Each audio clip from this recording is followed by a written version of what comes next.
All right, we're going to start another topic, and this is the security or network security or communication security. So we're more interested in the security of communication. Most of the time, there are many different types of security.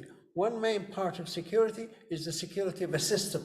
So that's protecting your system from outside attacks, from intruders.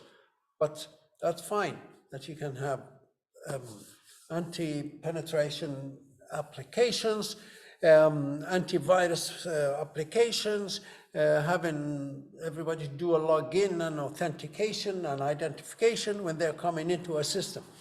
But our communication security is you actually want to send a message, but while the message is moving from your machine to the other machine on the other side of the world, you want that message to remain secure. And the word secure now doesn't make, it has so many different meanings. So we need to be a little bit more specific. Does it mean we don't want it to be modified while it's being transferred, or does it mean we don't want anybody to be able to view it or read it? Is that means confidential? Or if I send you a message, I want the other end, you say, right, has the message maintained its integrity, or has the integrity been violated? That means if I send you the message ABC, you should receive ABC. If you receive ABM, then, somebody changed that message and the message has been violated. And so on. And then sometimes also part of the security that we intend to clarify is that if you're talking to somebody, your friend from the other side of the world, you cannot see them, but you're sending, saying, hi, it's me, how are you doing? So it's all text is being moved, exchanged between the two parties. How do you know the person that's sitting on the device at the other end is who you think they are? So that's called authentication. You want to be authenticating the person you're talking to. So all these things, all these issues and problems can be solved by encryption. We'll look at those services later on, but there are a number of services. So looking at the protocols, there are really three topics. One deals with the attacks, one deals with the mechanisms in order to prevent these attacks, or the mechanisms of doing the encryption and decryption, and also the security services. The services are what are you trying to achieve by the security system? So when we start, with the attacks, what is an attack? And very simply, an attack is any action done in order to violate or to make a change to a data or cause a threat to a data or a system or information that maybe you seeing something that you should not, or you're not entitled, you're not authorized to see, or modify data that you should not be able to modify, or take a copy of data, or whatever it is. So any action that compromises the security of the information owned by somebody or an organization. This means it's an attack. It can happen, or it has happened. So usually threat is an attack that can happen, but from now on, threats and attacks, they pretty much mean the same thing. So the attacks are of two types. One is known as the passive attack, and one is the active attack. I mean, the passive attack, you don't really do much. You just watch, you just listen, you just hear information, or you see information being exchanged, you just sit and do nothing. You're not physically going in and making copies, or physically, well, you can make copies, but you're not physically modifying data. You're not trying to log in with a different and false name and false ID and false password. No, that kind of thing is called active attack. So these are the two types of attacks. The passive attack, that most of the time you're just listening, you're watching, you're maybe getting copies of the material going. But the active attack, it can be masquerading, that's pretending to be somebody maybe you're not, trying to log into a system. You tell them, I am Tom, when you're not Tom, but you know Tom can log in. or replaying previous messages. Like if remember, any information that leaves your computer, that leaves your company, that goes out in the public area, the moment it leaves, goes out into the street. Remember, every wire, every piece of information goes out of your computer, it'll end up in the internet, either wireless or through a wire. But the moment it leaves your organization, it's just an electric signal flowing through a wire, or a radio signal going through the air. And that's available. People can actually pick it up. If people want your information, it's so easy to get. There's nothing you can't stop them, because the message has to go out of your building, out of your office, into the public area. And there are devices that can listen to it. You don't even have to touch the wire. It's wirelessly. You can actually, every time there's message going through a wire, it generates a magnetic field. It generates a magnetic field. We can read it. We can sense it. There are devices that are so sensitive that they can listen to the information going through a wire, and they can translate it back into data, and they can read it. So even, say, for example, even if you're logging into your account in a bank, you type your name, your password, and that message is encrypted at your computer. There's an application that encrypts it and mixes it up and sends it. So nobody can actually read it. They can read it, but they can't sense it. They can't know what the password is, what the name is, but it's all mixed up in such a, we call that encryption. So how good is that to them? But nobody can read it. But when it gets to the bank can decrypt it through some special way, and they can say, identify you, and they say, okay, you have access, here's the data, and they encrypt it and send it to you. So, but there's an attack that even if I can't read your information, sometimes let me get it. So when I know you're going to log into your bank or your account, and I know the program will put the name, the ID, your ID and your password, encrypt them and send them out. And there I pick them up. There I have them. I don't know what's in there. I don't know what the password is, but I can take the whole bundle, put it into my machine, and send it from my machine to the bank. The bank gets it, decrypts it, finds it, you say, yeah, this is the right person, and then they send me all the information from your account. So this is called a replay attack. But that used to be a good attack, to get access to people through replaying the message that they send to the bank. You take a copy of that message and you send it to the bank, and there you have access. But they started preventing that by putting a time on it. So every time now, almost all applications that have a login, they put the name, the password, and the time now. And the time now is, for example, 10 o'clock and 33 minutes and 16 seconds and 0.1234 of a second. And that goes, and that's encrypted with the message. So when somebody gets that bundle and puts it in their computer 10 minutes later, and they send it to the bank and they want to read your information, and the bank decrypts the message and finds the name is correct, the ID is correct, the password is correct, but they look at the time and they say, oh, this is 10 minutes ago.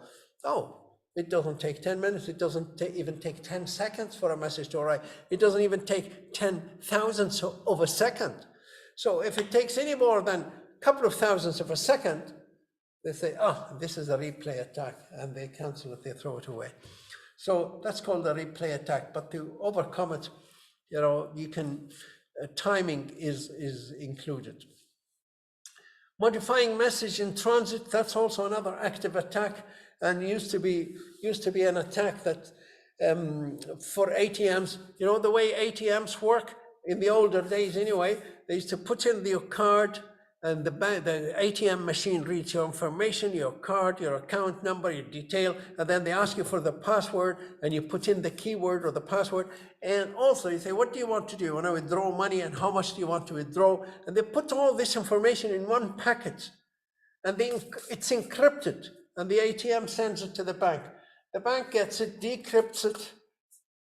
For example, I put in my keyword, and I want to withdraw say 10 euro. So all that message goes to the bank checks it, checks my account.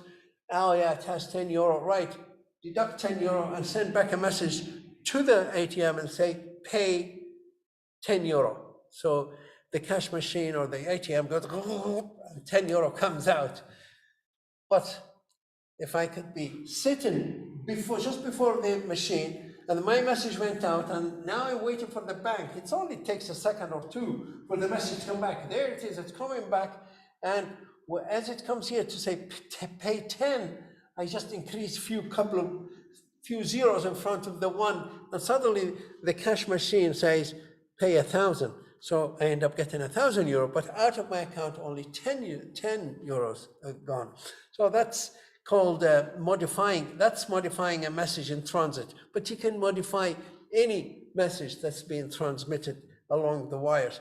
Denial of service is another way of making a service not available to users. For example, somebody has a website that provides certain service, that sells something, and you're a competitor and you don't really like your friend selling too much, your competitor, and you're not selling as much. So you want to stop customers going into that website.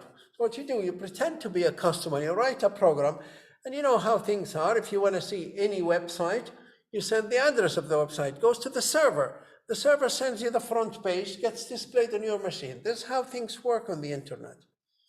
Right, so what you do, you write a program and you say, okay, send me your front page. So you send the address, send the request, and the server sends it to you. But then you send another one, and another one, and another one. You write a program that loops in a loop and sends dozens and hundreds and thousands and millions of requests to that server. So that server is busy serving you, thinking you're a customer. You're not really a customer. And then any other customer that comes in, they join the queue, and they might have to wait for 3 minutes or 7 minutes or 12 minutes. Nobody's going to wait 12 minutes. So eventually they'll give up and they leave. And that's called denial of service attack. So you're trying to deny authorized customers the access to that service. So these are kind of active attacks where you actually do something. You write a program, you do something. This other attack is called passive attack. Simple, you do nothing. And many people ask, which one is worse? Which one is the passive attack or the active attack? And that's a question now imposed onto you.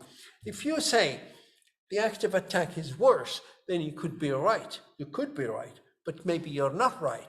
Why? Because passive attacks, they take a lot of information out of you, and you don't know, and you never know. And somebody could be watching you and getting all your information, reading all your messages for the last 5 years, and you never knew about it. The thing with active attacks, yeah, they damage, they do something, they change data, but they're very easily discovered, very quickly discovered, and action is stopped. And they're prevented from attacking again. Passive attacks, the problems with them is that they're very difficult to detect.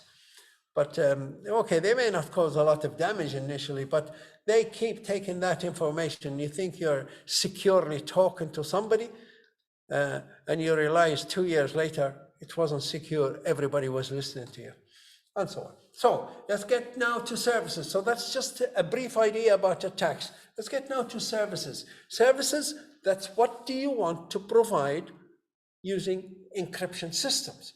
And these are according to the protocols. The x800 protocol says the following services should be provided.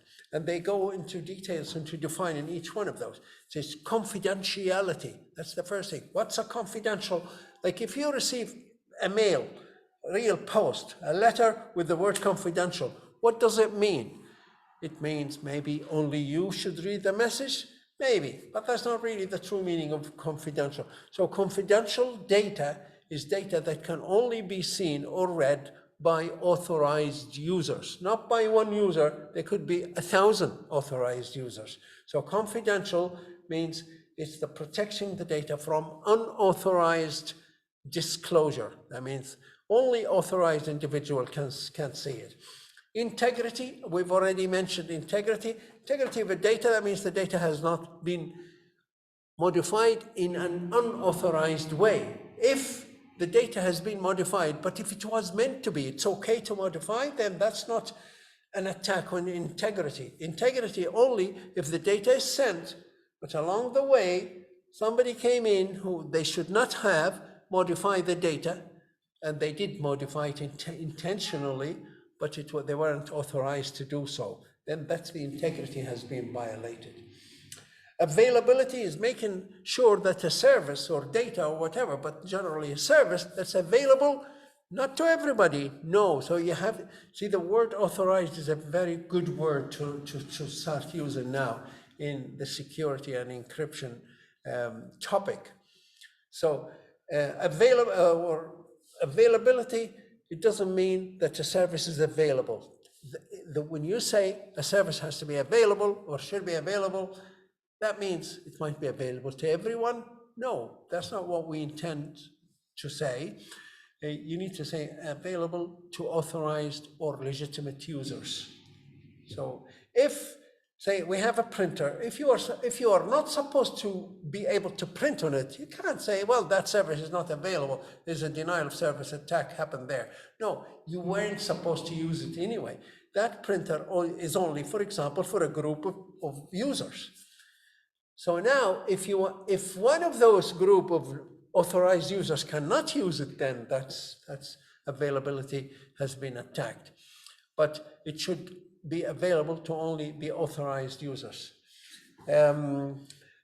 Access control is to make sure prevention of unauthorized use of a resource or access to a system. So if somebody wants to log into a system or get into a bank or something, then, well, usually a system that pretends to be a staff member, maybe, or you want to access a library that maybe somebody should not be allowed to access, or should only be those who are authorized to access it. So that's called access control. Authentication is making sure who the other party is that you're communicating with. Authentication, you can authenticate two things, a document or data or a user. So if you're talking to somebody, maybe through texting, if you're texting with somebody, how do you know? You think you're talking to somebody called Tom, who is your friend, right? But are you really sure the guy on the other phone is really Tom, or could it be someone else? Authenticating is making certain that that guy is who you think they are or who they claim to be.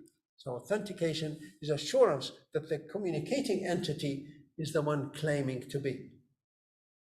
And non-repudiation is the last service we mentioned here.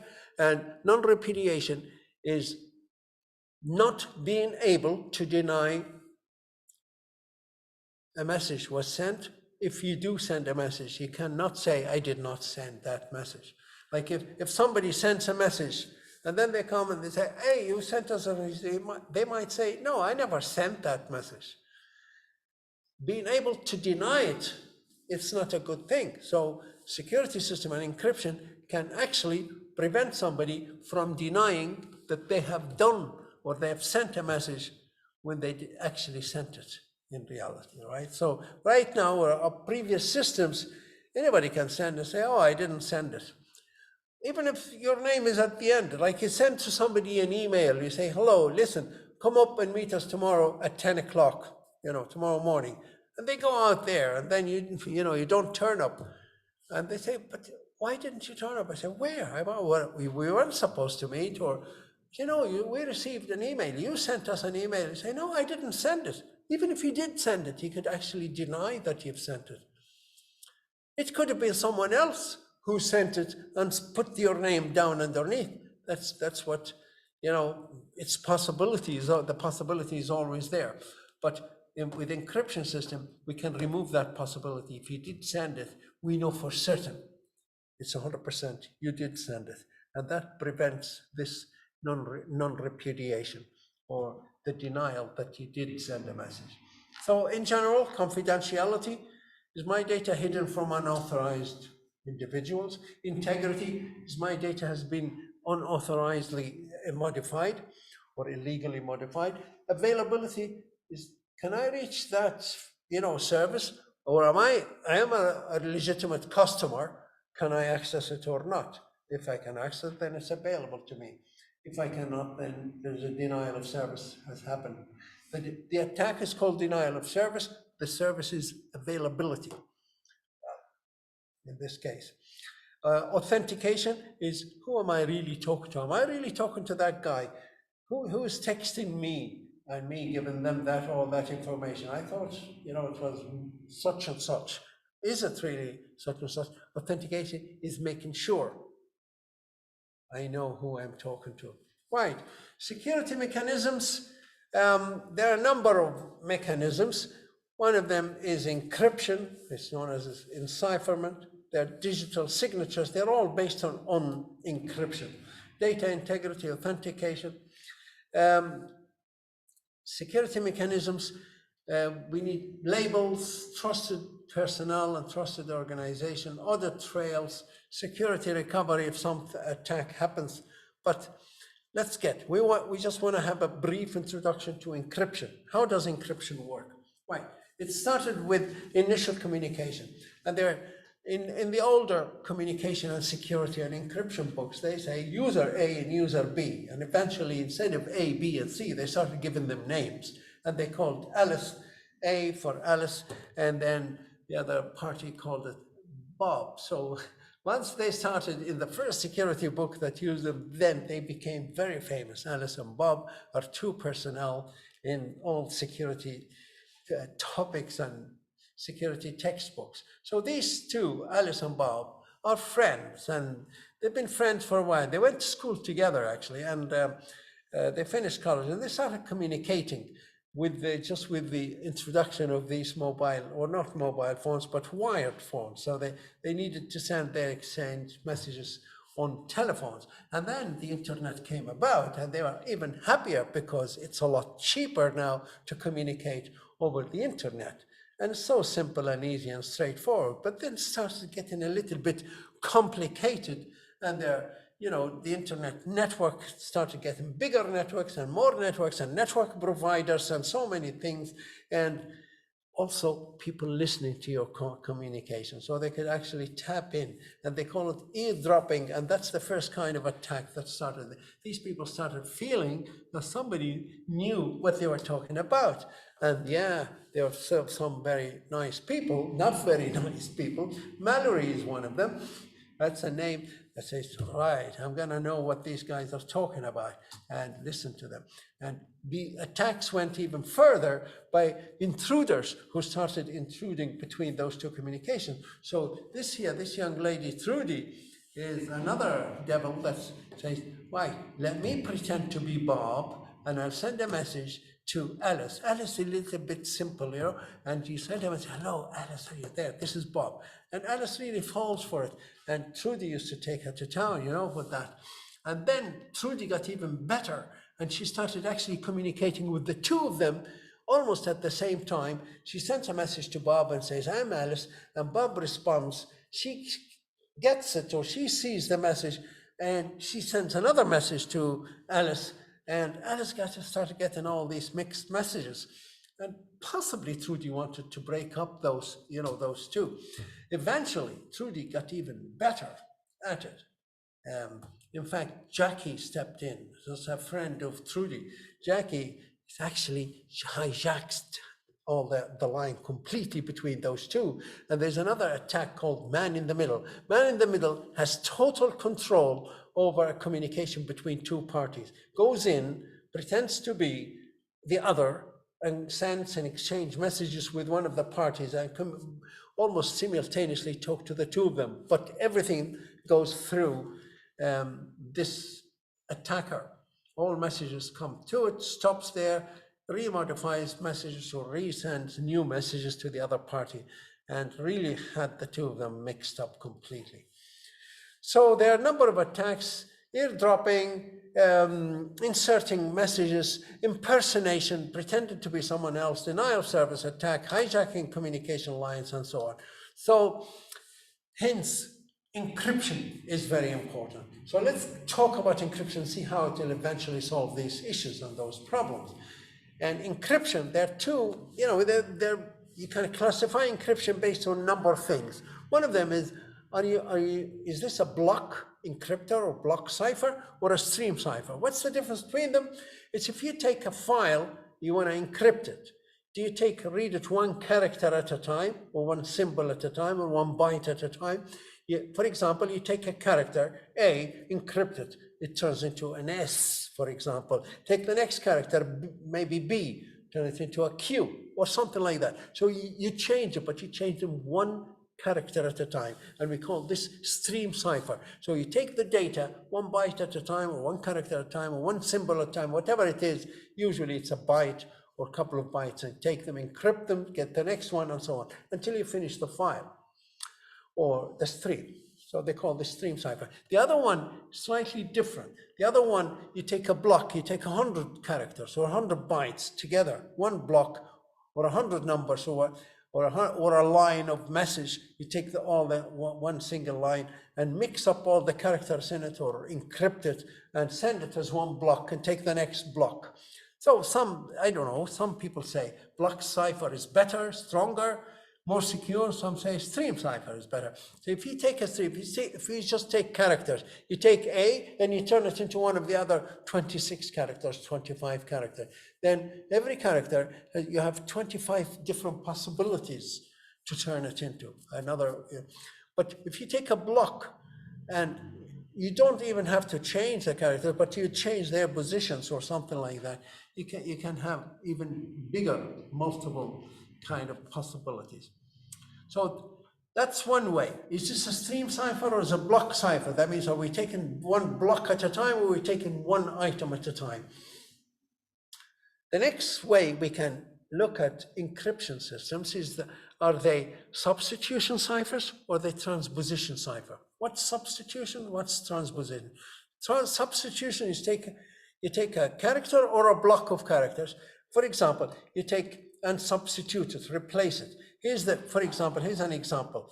Look at the top word, Dublin. We want to cipher the word Dublin. If we do the transposition, that means change the position of the character. So the D, you put the D there, the U, you move it to the end, the B is moved to the second last, L is moved there. So basically, you do not replace characters, you only change their location in the word. And that's one way, believe it or not, of encryption. Is that safe or secure? Maybe some people they don't think it is, because you can almost maybe see Dublin here. You can maybe, after a few attempts, you can actually try it, and maybe you might be able to break it or guess it. Yeah, but that's because it's only 6 characters. If it was 60 characters, it would have been a whole lot harder to do. So yes, transposition cipher, it's easy to do as long as, for example, you have some technique, or you know where to put the characters, provided the receiver can actually put them back the way they were. Otherwise, and for that we need something called a key, and we'll talk about keys later. Now, the other form of ciphering is called the substitution cipher. Substitution is, for example, the same word, Dublin, you take the D, replace it. Maybe you take the D, replace it with an S. U, replace it with an A. B, replace it with a K. Completely different. Of course, not random, because we have some sort of a key that decides which one, what replacement or substitution it shall take. And the receiver can actually bring it back. But that's called substitution, replacing a character for another character, or transposition, where you don't bring any new characters, you just mix them up, change the order of these characters. And which one is safer? Some people say substitution is safer, but in fact, you only have, say in English, you only have 25 different possibilities of substitution D. While here, maybe there's factorial. This one is 6 times 5 times 4 times 3 times 2 possible numbers of reorganizing this word, those 6 characters. But if they were 100 characters, then the possibilities, the probabilities of rearranging those into so many different ways becomes huge. So which one is used today? They're, in fact, modern encryption systems, they use both. they take a message, they take a block, for example. Let's say there's a file, open it, get me 100 bytes or 100 characters or whatever. Now, let me change the positions, change all the position, mix it real well. And then let me look at them again and let me substitute each one of them. So we change them and then go back again and mix them again and then do another replacement and maybe do that 16 times. So you take a block, you mix it up and replace, mix and replace, mix and substitute. You do it 16 times, you finish. We still have a block that's absolutely so mixed up. Send it, get the next block and do the same thing. So that's how new modern kind of encryption systems work. A combination of both. So, and we call those the symmetric ciphers or the conventional ciphers. And they are old. Encryption has been around in humanity for a long time. And one of the most famous and oldest encryption systems was known as Caesar's cipher. Or it's an encryption system that was actually used by Caesar himself, you know, back in history. And he used to send messages to his military leaders. You know, Caesar is a kind of a big leader at that time, and used to communicate with his military commanders out in the field, out, you know, where they used to invade other countries and lands, but they used to send messages, and the messages, they were being intercepted. So they started this system of, let's not send us a clear message. So, but it's very simple. How does it work? Every character you find, this is a substitution. This is not transposition. You take a letter, every character, replace it. What do you replace it with? A few letters up in the alphabet. For example, the letter A is going to be replaced by D. B is replaced by E. C is replaced by F, and so on. So you take a message you want to send, and every character replace it by a few characters ahead of it in the alphabet.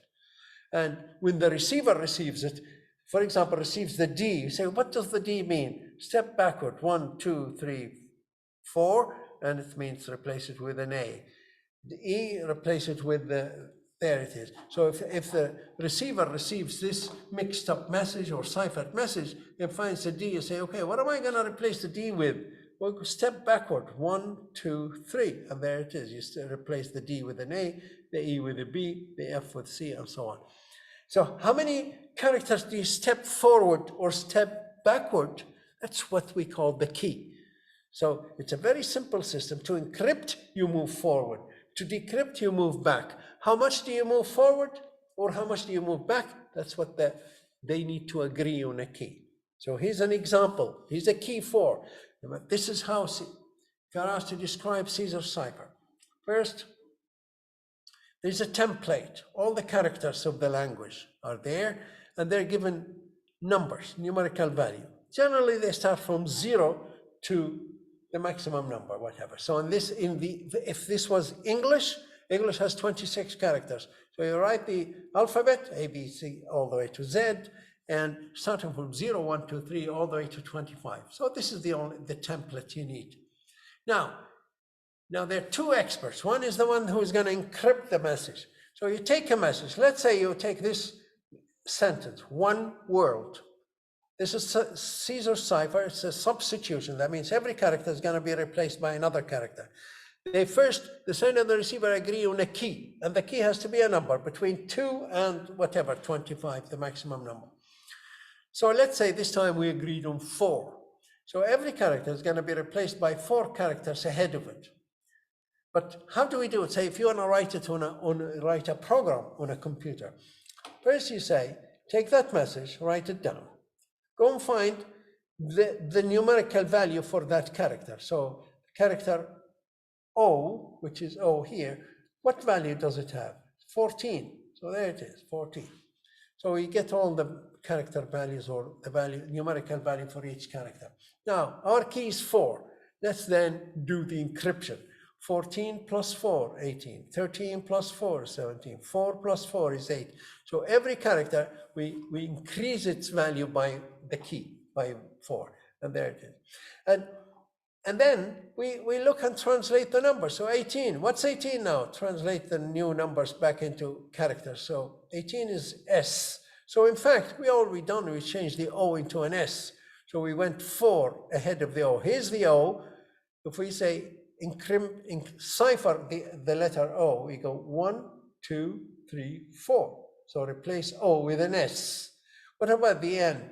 You go from N, you go O, P, Q, R. 1, 2, 3, 4. So it's replaced with an R. What about W? You go 1, 2, 3, and what's 4? So you have to go back into recycle. So let's say you want to replace the letter Y. What do you replace the letter Y with? You say, okay, starting at Y, you go 1, 2, which is there, 3, 4. So you replace it with the C. But if you want to write it in a computer program, you say, if you take that value, let's say it's Y.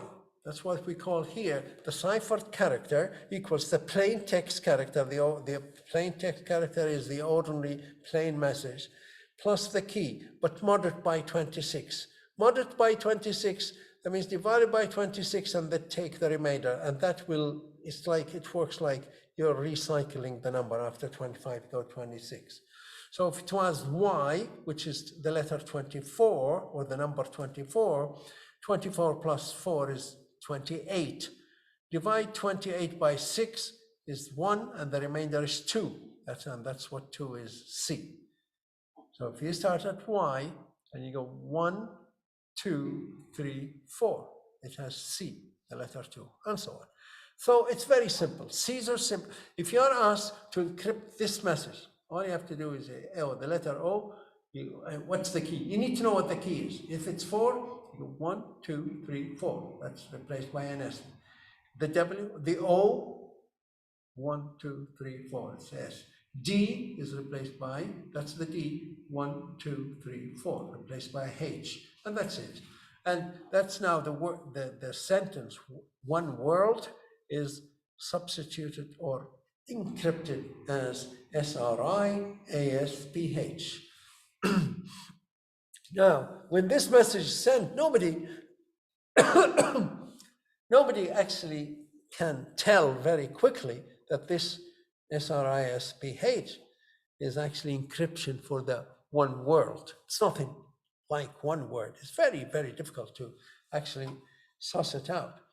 But if you knew the key and you knew this was done by Caesar's encryption, then to decrypt it, you take every character and you move backward 4 steps.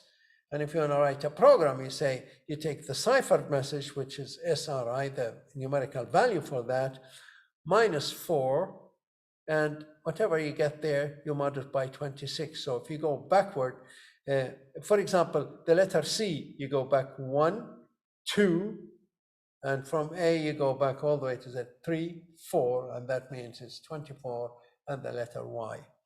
So that's how Caesar's algorithm works. You either step forward when you want to encrypt, or step backward when you want to decrypt, and the number of steps is based on the agreed key. It can be the number 2, or 5, or 17, or 22, or whatever number. Right, but that's what of course, Caesar's simple algorithm is very, very simple, but it actually has all the features of an encryption system. Right, so every encryption system in today's world, it consists of the following, components or parts. First, you need a plain message that we call it the plain message, that's going to be sent securely. It's going to be encrypted.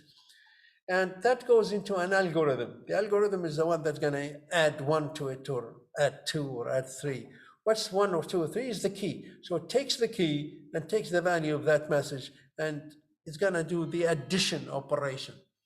And it is going to generate a ciphered message. And we call that the encryption algorithm. So every encryption system today of this type, conventional type, the old type, or symmetrical type. They call it symmetrical because the sender and the receiver must have the same key. There's symmetry in either side. It's exactly the same on both sides. That's why they call this the symmetric cipher, because both sides have the same key.